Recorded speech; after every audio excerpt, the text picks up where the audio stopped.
El órgano, pasado, presente y futuro.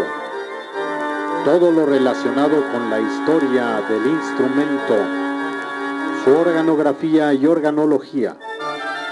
El órgano, el rey de los instrumentos. Sean ustedes bienvenidos.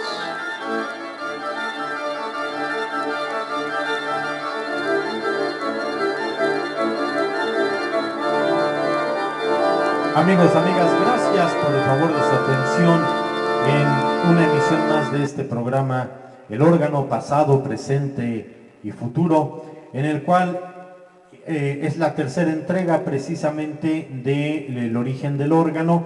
Quiero mostrarles un grabado antiguo, muy hermoso, de un ángel con un órgano portativo. Este órgano portativo precisamente es con lo que los ángeles músicos son representados. Santa Cecilia también aparece con un órgano ya positivo. ¿Qué quiere decir? ¿Qué diferencia hay entre el portativo y el positivo? Bueno, el portativo es el que se trae aquí apoyado en el brazo con una correa para que no se caiga, y con una mano le da uno fuelle y con la otra va tocando la melodía, y precisamente con el órgano positivo ya es más grande, ya es precisamente el órgano que se posa. Bueno, el día de hoy, para el final de nuestro programa, esto que ustedes oyen a la introducción es el esquercino de precisamente del maestro Ramón Noble, de feliz memoria. Y había yo ayer, bueno, el día que se hizo, hace unos días que hice la segunda parte de este programa, hablé me confundí con la tocatina, porque es igual de virtuosa la tocatina también del maestro Ramón Noble. El día de hoy, si no hay otro contratiempo técnico, nos despediremos con la tocatina del maestro Ramón Noble, con una parte que la ejecuta magistralmente la maestra organista Ilona Kubiaski-Alder, sí.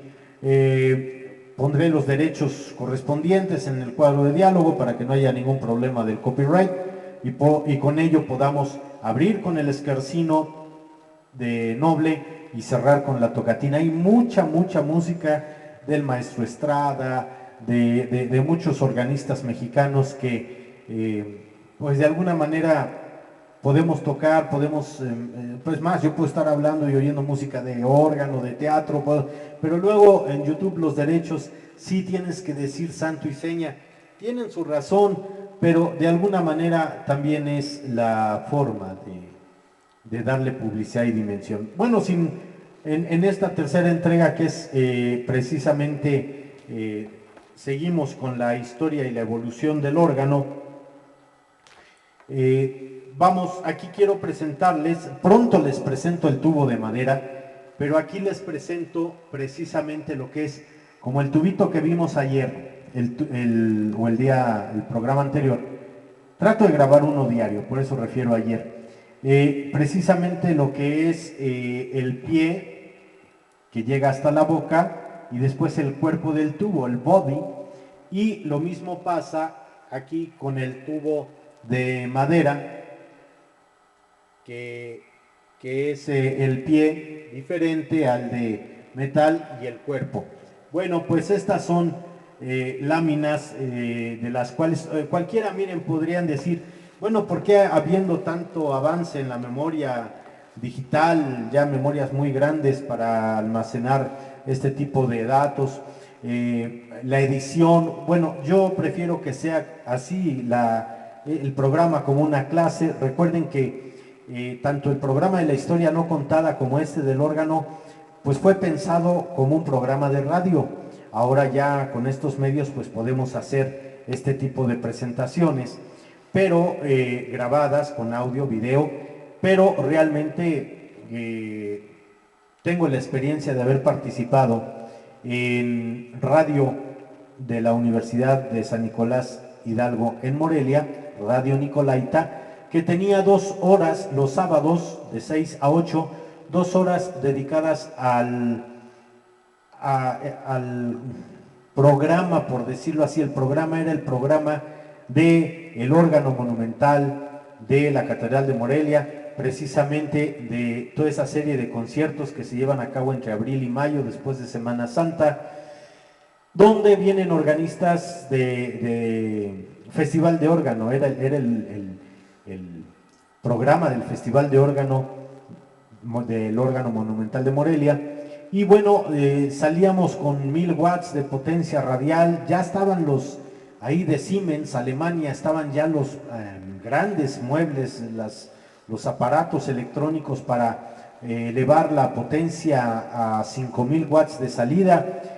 Con 1000 watts es muy poquito, no, si mal no recuerdo, creo que eran 5000, porque nos oían en Uruapan, nos oían en Zamora, en todo Morelia y por ahí de Pátzcuaro, una cosa así. Pero era de muy poquita potencia radial, entonces quería subir al doble, pero la Secretaría de Gobernación tenía, pues no sé, sus complicaciones en podernos aumentar la cuestión de la potencia radial.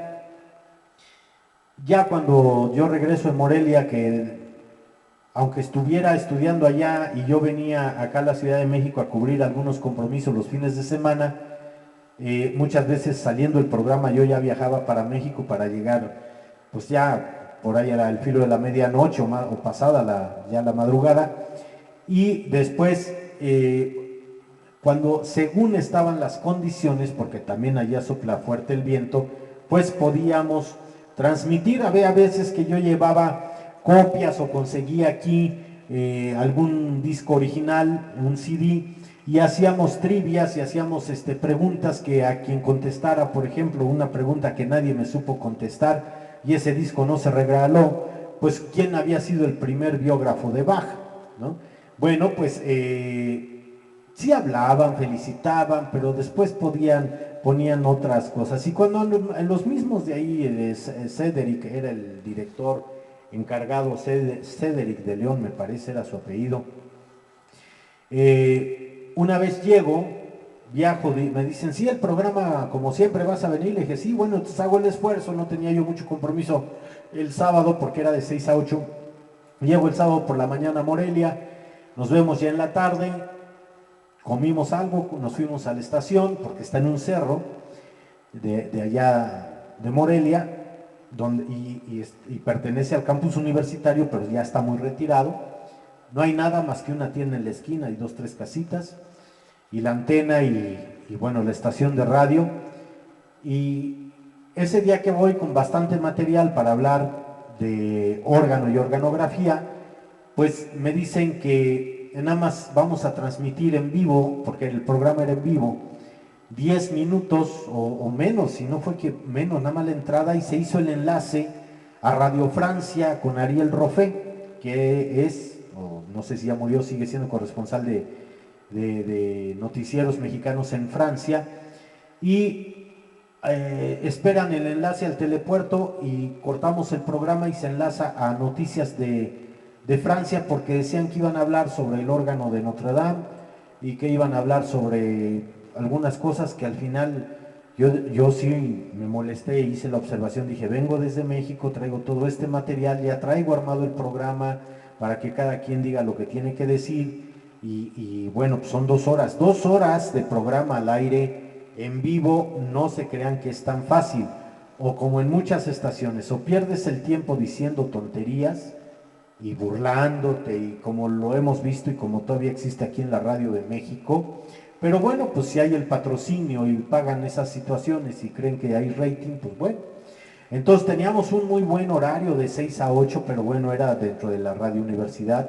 Después desaparece ese programa y creo que ya no se logra transmitir. Algo pasó que tiempo después, cuando pregunto si le dábamos seguimiento a ese proyecto de apoyar a los nobles organistas, de apoyar los conciertos, porque en Zamora, en la Catedral de Zamora, se trae un órgano alemán, directamente se construye ahí, y bueno, es el órgano más nuevo, por decirlo así, de de lo que sería Tubular Real, de lo que sería en México, el órgano monumental de la Catedral de Zamora, y pues no, después con el silencio administrativo, con el ya no le llames o no le participes, ya con eso se piensa que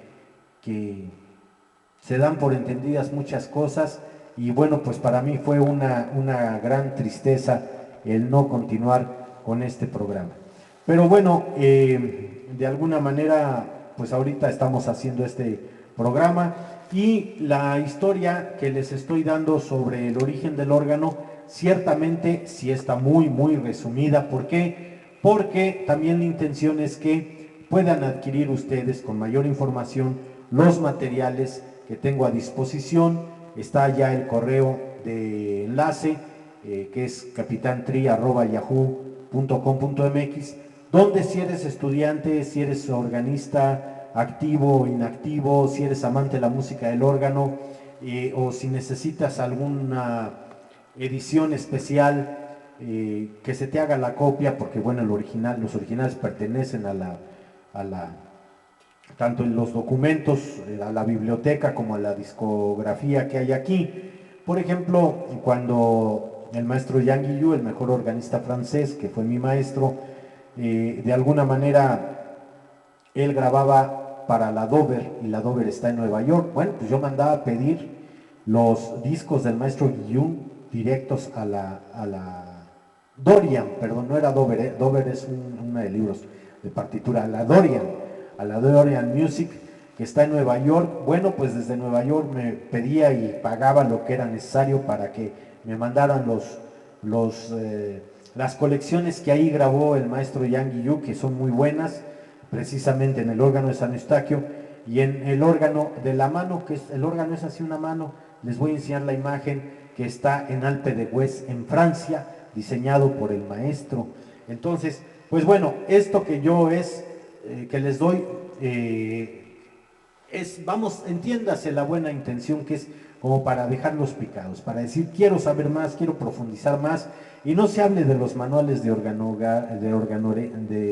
organería, como el Don B2, como el Märklin, vamos, son el Tafal, que son 4 tomos, también Märklin y Tafal son españoles, y son de los mejores organeros que hubo en la península ibérica.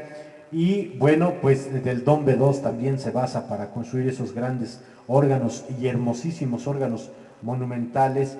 Pues, ¿quién va a ser? Bueno, pues lo que yo les decía, el organero francés Aristide Cavaillé-Coll. Otra de las referencias, antes de continuar con la historia del órgano, que quiero presentarles, era lo que les decía yo aquí ayer, precisamente o el día que grabamos con el tubito. Aquí está la boca, dice labio inferior, lower lip, y upper lip, y ahí está la boca de un tubo. Y este tubo, que precisamente dice mouth, face, boca, y face. Si ustedes alcanzan a ver, ahí está, si ustedes alcanzan a ver en la grafía inferior, se ve como pardeado el tubo. Bueno, pues este tubito así, que tiene este tipo como de manchas, es un tubo que tiene muchísima aleación de plomo. O sea, tendrá un 80% de aleación de plomo y un 20% de estaño. Es por eso se ve así, a diferencia del de arriba, que bueno, no se ve un poquito más blanco, pero no está de la misma forma.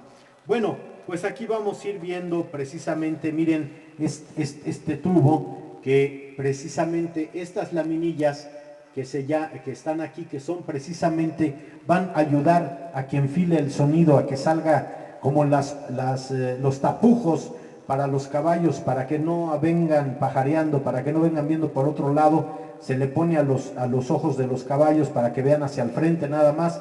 Bueno, pues estos se llaman orejas u oídos, y es precisamente para que el sonido salga más puramente, salga directo y no salga y se divague. esto precisamente ya es en el estudio acústico del órgano. Bueno, pues entonces continuamos con la lectura de precisamente el origen del órgano y vamos hacia el órgano barroco. Empezamos a encontrar piezas compuestas para órgano a partir del siglo XVI e inicios del siglo XVII. Dos de los primeros compositores que dedicaron su tiempo a crear partituras para dicho instrumento fueron los ingleses John Bond, su periodo es de 1562 a 1628, tiene una transición de siglo, del siglo XVI al siglo XVII, que llegó a ser organista de la capilla de Isabel I de Inglaterra, y Peter Phillips, que también tiene transición de siglo de 1561 a 1528. Fíjense, se llevaban un año. John Bull era de 1562 a 1628 y Peter Phillips era de 1561 a 1628, cuya música ha sido de nuevo popular en el siglo XX y XXI por su interpretación en la abadía de Westminster, pero quien más destaca es el italiano Girolamo Frescobaldi, que es de 1583 a 1643. Ahora vamos a hablar sobre Girolamo Frescobaldi. Frescobaldi se le considera el responsable de diferenciar definitivamente la estructura para el órgano del clavicémbalo, sobre todo a partir de sus flores musicales de varias composiciones, tocatas, arias, canciones, caprichos, ricercare, en partitura A4, 1635, gozó, A4 se refiere a 4 voces, gozó de tamaña popularidad que se cuenta con que, con ocasión de su nombramiento en San Pedro del Vaticano, como organista de la capilla Giulia, unas 30,000 personas se congregaron para escucharle en su primer concierto. Imagínense nada más. Y el Vaticano pues también estaba elaborándose, haciéndose, hasta llegar a conocerlo como hoy lo conocemos. El maestro Jan Peterson Svenlik, de 1562 a 1621, maestro del órgano desde su puesto como organista en la iglesia antigua de Ámsterdam, tuvo muchos discípulos e influyó de una manera notoria en el modo de tocar el órgano en Europa septentrional, en el barroco. De sus composiciones organísticas cabe destacar que es el autor de las que constituyen las primeras fugas para órgano totalmente desarrolladas con influencias de sus coetáneos y amigos, los ingleses John Bull y Peter Phillips, y preparatorias a la obra de Bach. Recuerden que, aunque a los muchos ortodoxos, a los que son adoradores o admiradores de Bach, bueno, pues Bach se fusila hasta Vivaldi. Pero bueno, Alemania y el órgano barroco. En Alemania y a partir de la primera mitad del siglo XVII se dieron dos escuelas de órgano diferenciadas, la septentrional con Samuel Scheidt y Henrik Scheidemann, ambos alumnos de Svenlik, Michel Pretorius y más tarde el danés Dietrich Buxtehude, como principales representantes de todos ellos cultivadores del contrapunto y de la escuela meridional, con Johann Jakob Froberger y Johann Caspar Kerr. Principalmente, estamos hablando de la escuela alemana, del órgano barroco alemán. Principalmente seguidora directa de los postulados del italiano Girolamo Frescobaldi. Destaca como organista y compositor para dicho instrumento Samuel Scheidt, de 1587 a 1654, y su tablatura Nova, de 1624, en la que se demostró que el órgano podía interpretarse de modo más expresivo y menos ostentoso. Heinrich Schneiderman, de 1596 a 1663, y sobre todo Michel Praetorius, de 1571 a 1621, ocupan otro lugar en la historia. Tanto John Jacob Froberger de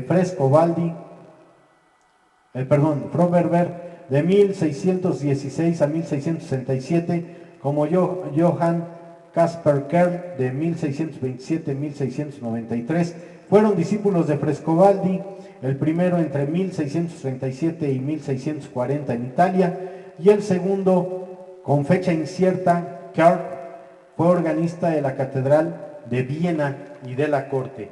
Era cuando los organistas realmente tenían el reconocimiento y tenían realmente un lugar predominante. Después va a venir Scarlatti Couperin, Francois de Couperin, y dice Domenico Scarlatti, su periodo o su vida es de 1685 a 1757, y Francois de Couperin de 1668 a 1733 son también importantes en la historia del órgano. El primero, Scarlatti, fue director musical de San Pedro del Vaticano, donde compuso obra sacra. Tiene gran relevancia dentro de la música para teclado en general, mientras que Couperin, el Grande, así le llamaban, cabe resaltar sus etapas como organista en la capilla privada de Luis XIV y de San Gervasio en París, en las que creó importantes obras para órgano, aunque sea más conocida su obra para clave, para clavicémbalo. La época dorada del órgano. Entre los siglos XVII y XVIII aparecieron los más destacados compositores organísticos de todos los tiempos, aquellos cuyo nombre se verá por siempre asociado a este complejo instrumento. Nos referimos a Dietrich Buxtehude, o Buxtehude, en 1637 y 1707 su vida, considerado uno de los patriarcas de la composición para este instrumento. Lübeck se convirtió en el lugar de peregrinación para escucharle. Johann Pachelbel, de 1653 a 1706, Georg Friedrich Händel, de 1685 a 1759, y por supuesto Johann Sebastian Bach, de 1685 a 1750, que en 1750 es cuando muere, y también en el mundo es cuando termina el periodo barroco. El inicio del declive. Tras el barroco, el gusto se decantó hacia la música orquestal y se aminoró el órgano, dejándolo en manos de compositores que, aunque importantes, se consideran menores, como James Nares, de 1715 a 1783, compuso música aún vigente para la iglesia anglicana. Samuel Sebastian Wesley, de 1766 a 1837, fue el solista de órgano más importante de su época y defendió, al igual que Händel, la obra de Bach y de Thomas Adams. Thomas Adams, 1785-1858, fue apodado el Thalberg del órgano por su gran destreza interpretativa. El órgano en el siglo XIX, a pesar del abandono paulatino que el órgano ha sufrido desde su esplendor barroco, todavía algunos compositores dedicaron piezas al órgano, aunque no llegaron a especializarse en el clave. Destacar entre ellos a Felix Mendelssohn, que vive de 1809 a 1847, Franz Liszt, 1811-1886, y Johannes Brahms, de 1833 a 1897. Durante el periodo romántico, ya no hay barroco, viene el romanticismo. Algo posteriormente a César Franck, que vive de 1822 a 1890, ya Camille Saint-Saëns, de 1835 a 1921 con su gran sinfonía número 3 para órgano, o llamada órgano, en do menor, opus 78. El órgano en el siglo XX. El panorama de compositores especializados en la composición organística no ha mejorado en el siglo XX respecto al que había sido el siglo pasado, o sea, el siglo XIX. Solo unos pocos se aventuraron a componer obras para órgano, como sucedió con Paul Hindemith de 1895-1963, Arnold Schoenberg de 1874 a 1951, y por encima de ellos estaba el maestro francés Olivier Messiaen, 1908-1992, quien desde su puesto de organista en la Iglesia de la Trinidad de París creó algunas obras de notable valía, como el Livre d'Orgue, el libro del órgano, de 1951. Y bueno, amigos, amigas, compañeros organistas, pues hasta aquí vamos a dejarle por este día, por este programa, precisamente esto respecto a la historia, breve historia del órgano. Repito que es mucho más, muchísimo más, y vamos con cada detalle, pero les he resumido prácticamente muchos siglos con esto. Y bueno, pues esperando escuchar la tocatina del maestro Ramón Noble. Con esto me despido, escuchamos un momentito más.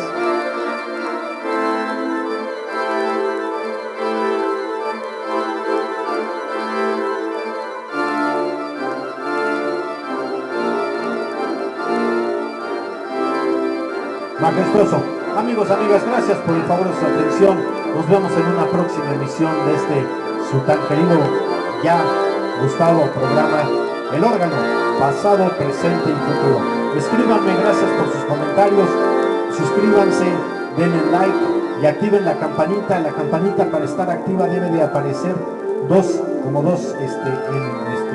signos entre paréntesis, quiere decir que está activada y se debe de poner en negro. Gracias por su atención, nos vemos, hasta la próxima.